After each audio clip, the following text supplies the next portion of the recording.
Llamo a mis amigos del viejo café. Bebamos, hablemos de aquel buen vivir. Bebamos, bebamos, me olvido de ti.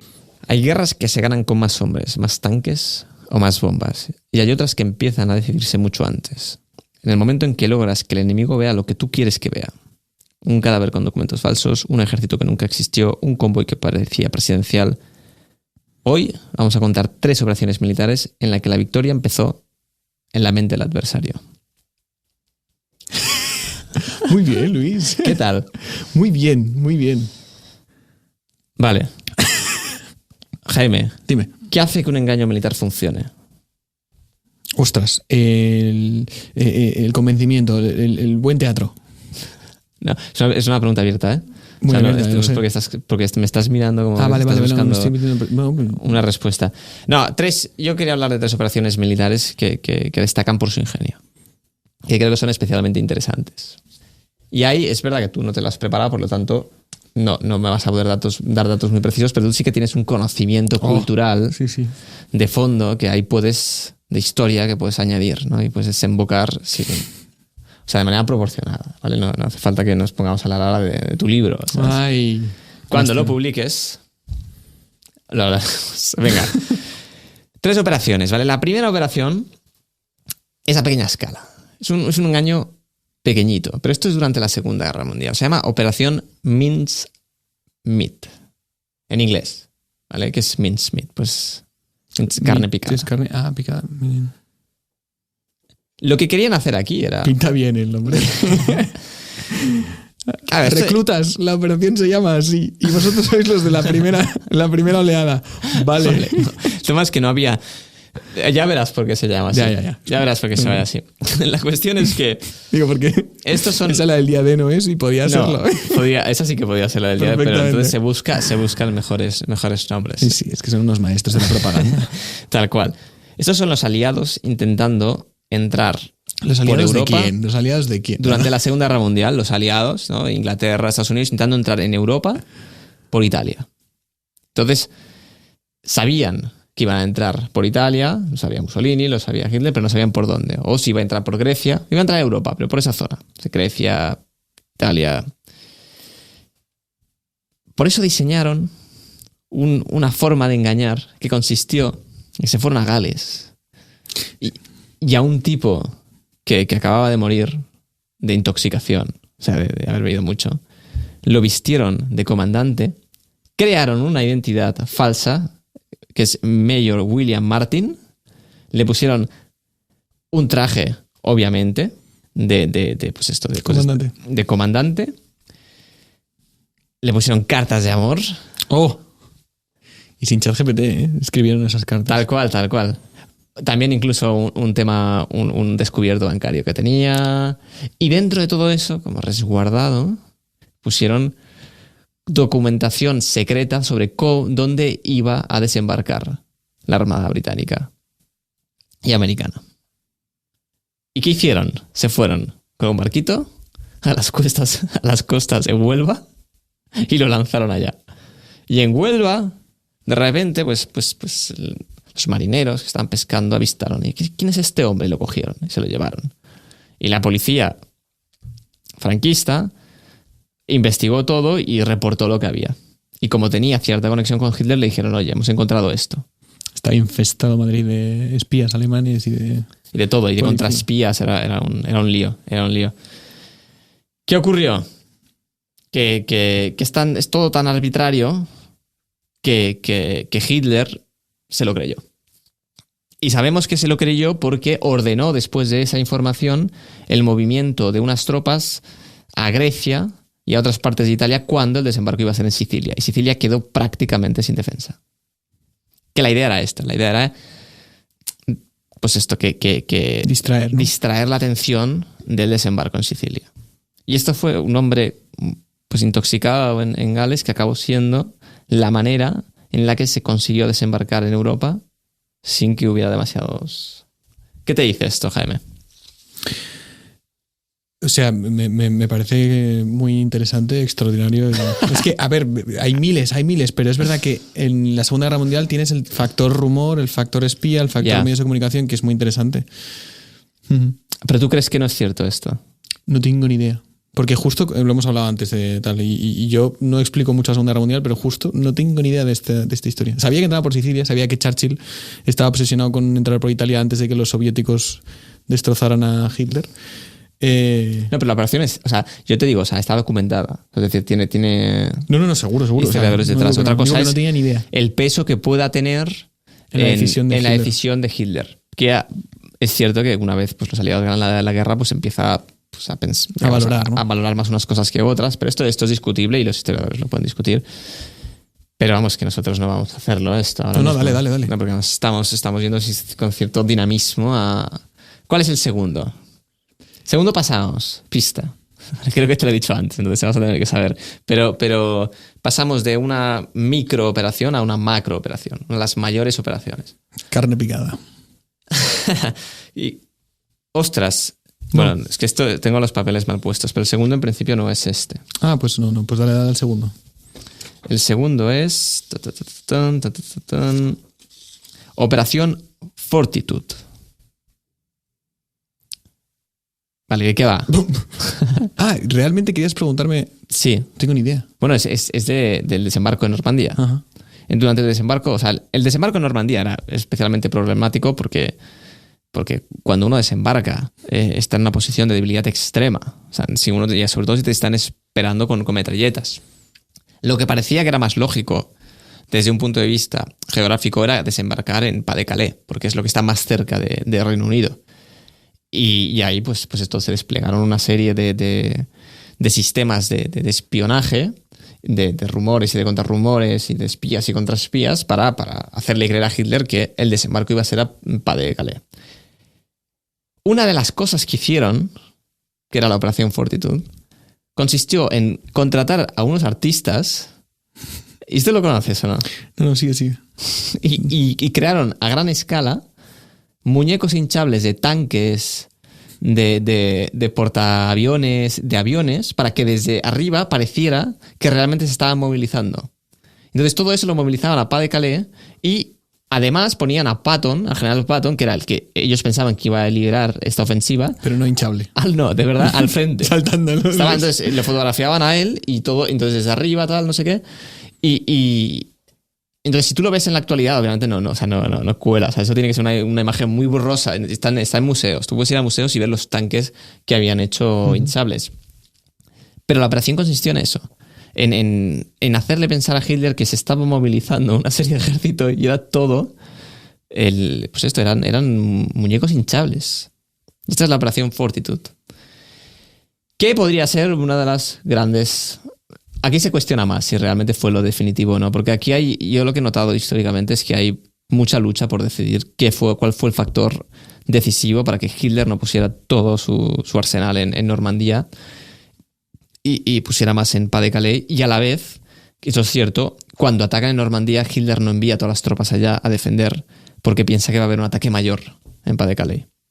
Entonces, este engaño, que es cuando tú estaba buscando en internet, preguntándole a ella cuál es el mayor engaño de la historia, siempre sale el primero, por sus dimensiones brutales y al final la imagen, ¿no? de cientos de miles de soldados saliendo en una playa mientras los otros disparan con unas metralletas, es una cosa... Bueno, el inicio épica. del Salvar al Soldado Ryan, la película. Eso. Es extraordinaria en ese aspecto. Y ves la carnicería que fue de chavales jóvenes, y luego que a nivel historiográfico hay que valorar hasta qué punto mereció la pena esa operación y qué simbología tiene, si tiene más de simbólico que de estratégico. Claro. Pero eso es un tema para otro día. O para ahora mismo. No, porque es muy a fondo, no. Luego te cuento cosas. Sí, no, pues esta es la segunda, ¿vale? La tercera, la operación Entebbe. ¿Qué sabes, Jaime, de la operación Entebbe? Nada. O sea, algo sabrás. No lo sé. Estoy explotando un poco este momento. Sí, ¿no? Te estás disfrutando. Mira, la operación Entebbe, lo que quiero que sepas de esto, es que es una operación que lleva a cabo el gobierno israelí. el 27 de junio de 1976, un vuelo, el 139, Air France, fue capturado por unos terroristas. Y estaba lleno de israelitas, ¿vale? De judíos. Terroristas palestinos, ¿no? ¿O No, eran ¿OLP? Eran alemanes. Ah. O sea, eran unos anarquistas. ¿Vale? O sea, no importa tanto o sea, al final formaban parte, digamos, ideológicamente de esta idea antisionista. Uh-huh. ¿Vale? Pero no eran como tal palestinos. Cogen y consiguen contactar con un país que les deja aparcar el avión allá. Ese país tiene un lugar que se llama Entebbe. Uganda. ¿Vale? Ese es este país. El presidente ugandés está de acuerdo, y a pesar de la presión internacional y que Israel le ofrece pues pagar para que vuelvan, él se niega, porque él está en contra de las políticas israelitas. Entonces tienes a cientos de ciudadanos, no solo israelitas, sino muchos de fuera, pero los de fuera los acaban dejando ir, Uh-huh. haciendo presión a unas demandas de unos terroristas a Israel. Israel, por un lado, negocia, diciendo, vale, ¿qué quieres? ¿Qué tal? Pero por otro lado, por la noche, se sube a 4 portaaviones grandes, que se llaman C-130 Hércules, y empiezan a dirigirse lentamente, con un vuelo, digamos, de no mucha altitud para evitar los radares, hasta Entebbe, donde tiene 100 y pico soldados preparados para una intervención, a la vez que va negociando. En ese vuelo, lo que han hecho es una réplica exacta del coche presidencial de Uganda. Y lo que quieren hacer es imitar una comitiva presidencial del presidente ugandés para que cuando llegues al aeropuerto lo reciban con las manos abiertas. Total, que llegan desde Uganda 4.000 kilómetros, aterrizan, cientos de soldados, comitiva presidencial, van en el coche réplica exacta del presidente de Uganda y se dirigen al aeropuerto. Claro, los terroristas, que están encantados con el presidente de Uganda, no se quejan de esto.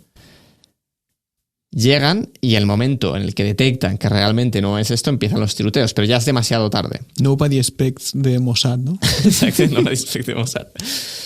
Llegan y empiezan a disparar, pero como en las películas, ¿eh? Desde un coche, pues con pistolas de estas de revólver, empiezan a disparar a los terroristas y de la nada, ¿no? De manera sorpresiva, acaban con todos los terroristas, pero desgraciadamente matan también a algunos rehenes, hasta 3, porque le dicen todos abajo, y uno se despista y se levanta y lo matan. O sea, estas cosas pues que no sabes cómo vas a reaccionar en momentos de presión. Hay despistes y despistes, despistes. Sí, puede ser. El tema es que en esa operación, Jaime, y eso es lo que yo creo que te va a sorprender más, Uh-huh. solo muere un soldado israelí. O sea, a mí ya me ha flipado que puedan ser negros. Lo Porque Uganda, ¿no? Estoy pensando. Ya, no, lo que pasa es que la comitiva, digamos, Yo estaba pensando, tío, ¿qué ha no pasado son negros, ahí? no son negros. Hay una peli. Lo que pasa es que la gracia es Se ponen sorprenderles betunos. de lejos, ¿sabes? Una vez llegan, o sea, es que esto es un aeropuerto. Vale. ¿sabes? Digo, O sea, el presidente ugandés tenía una guardia blanca, ¿sabes? ¿No? Claro, pero el coche está tintado, hay cosas aquí. Sí, no iban corriendo como todos los hombres del Sí. presidente. No, iban Sí, dentro. iban dentro de los coches, o sea, tardas en darte cuenta. O sea, que se iban a dar cuenta era evidente, la cuestión era el factor sorpresivo.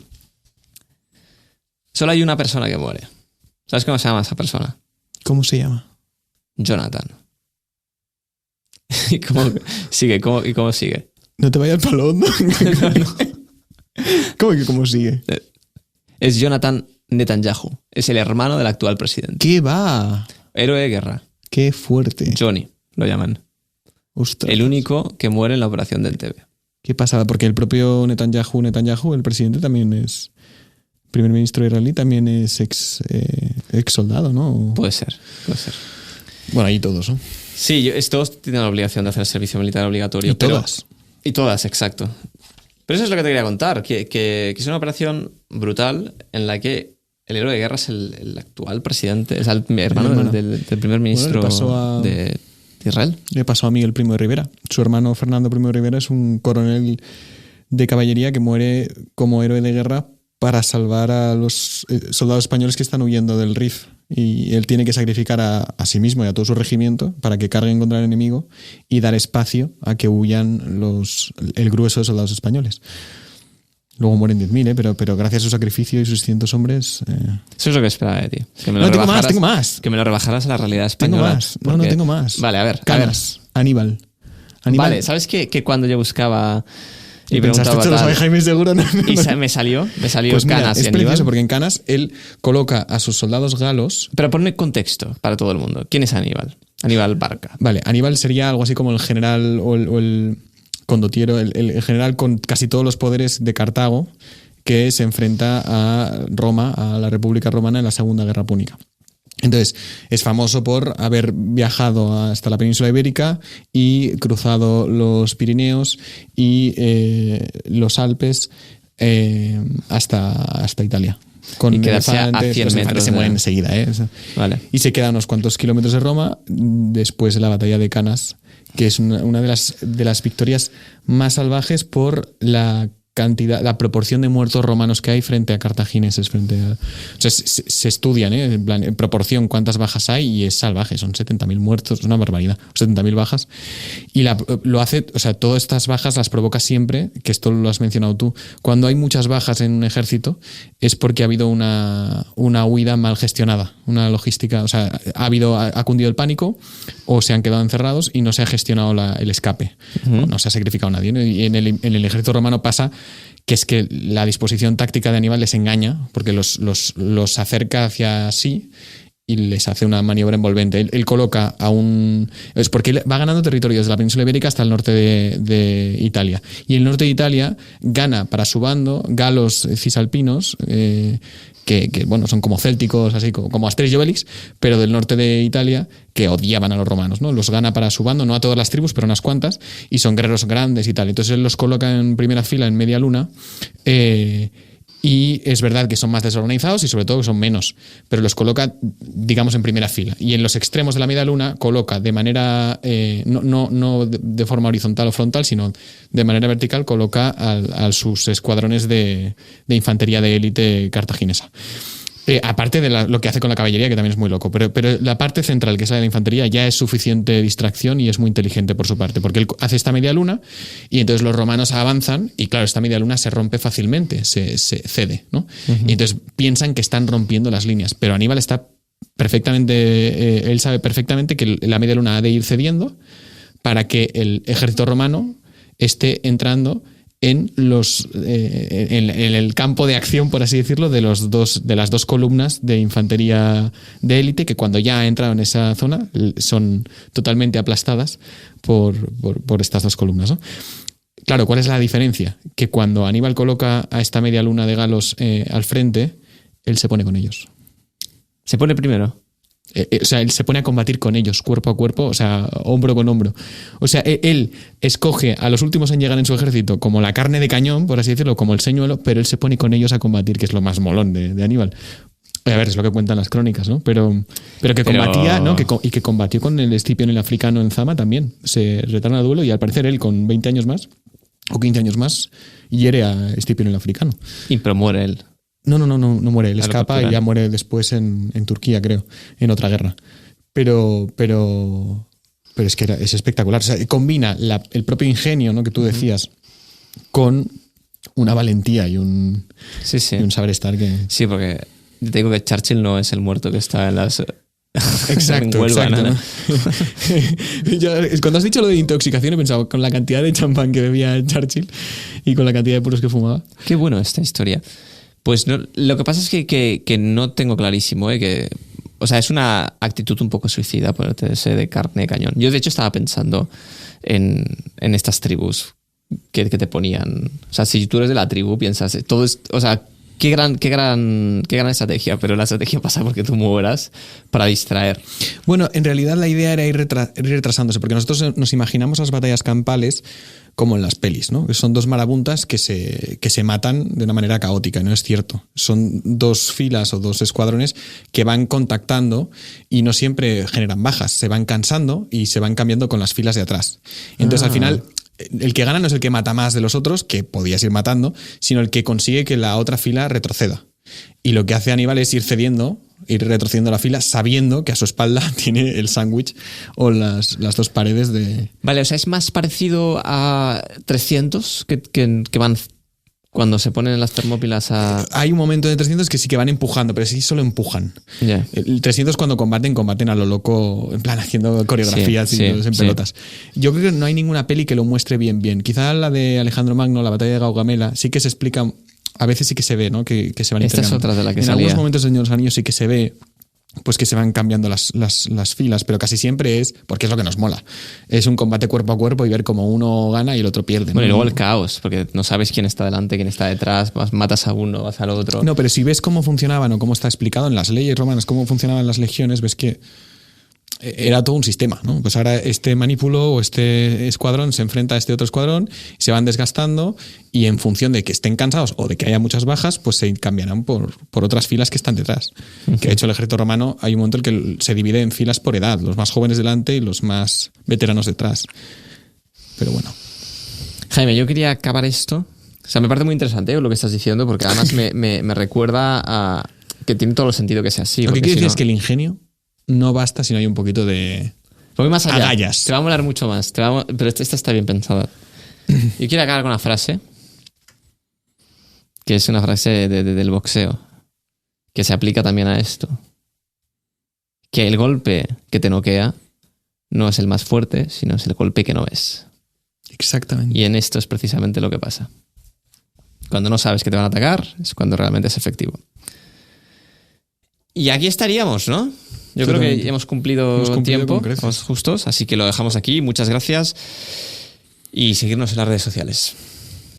Llamo a mis amigos del viejo café, bebamos, hablemos de aquel buen vivir, bebamos, me olvido de ti.